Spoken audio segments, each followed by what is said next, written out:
Welcome back sa ating mga balitang basketball. Available na sa trade si Olivier Maxence Prosper ng Dallas Mavericks. Itong si Olivier Maxence Prosper ay isang power forward sa Dallas Mavericks. Siya ay na-draft ng Sacramento Kings way back 2023 bilang 24th overall pick. Ibig sabihin niyan ay mayroong potensyal ang bating ito sapagkat siya ay 24th overall pick mga idol. Siya ay nag-average ng 4 points, 2 rebounds, 1 assist sa kanyang 11 minutes na playing time.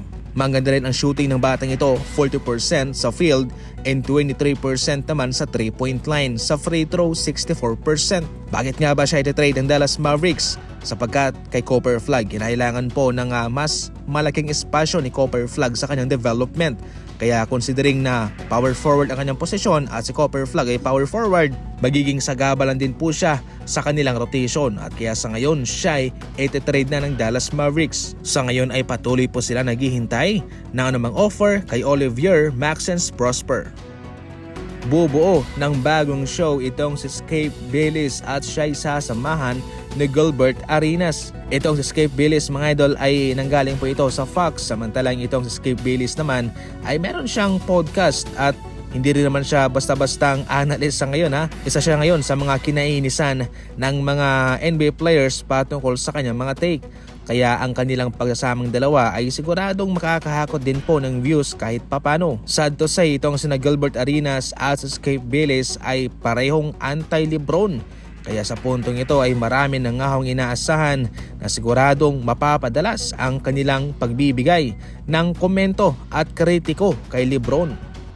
Hindi naman nahiya itong si Jeff Teague na sabihin na mas madali pa raw depensahan si Kyrie Irving kumpara kay Stephen Curry. Magaling daw ng mga gwardya itong sina Steph and Kyrie Irving, pareho sila.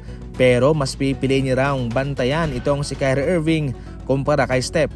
Kay Kyrie Irving, madali lang daw basahin kung ano ang kanyang gagawin. Alam na raw niya kung ano ang susunod na gagawin nitong si Kyrie Irving.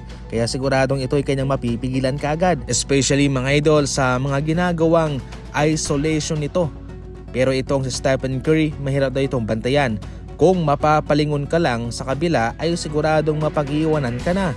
Maraming mga screen ang sasalubong sa iyo at kung mapag-iwanan ka sa kanyang pagtakbo sa punto na makaabot ka, ang bola ay nasa ere na. Isang malaking threat off the ball itong si Stephen Curry mga idol. Kung hindi ka ganong nagka-cardio o kung mahina ang stamina mo, siguradong mapag-iwanan ka niya sa takbuhan. At sa oras na maabutan mo siya, wala na, pumasok na ang bola. Kaya dyan pa lang ay mas mahirap daw bantayan itong sa Steph kumpara kay Kyrie Irving. Gayunpaman, pareho pa rin silang dalawang magagaling na mga gwardya mga idol. Kaso nga lang, yan lang po ang pagkakaiba ni Stephen Curry kay Kyrie Irving.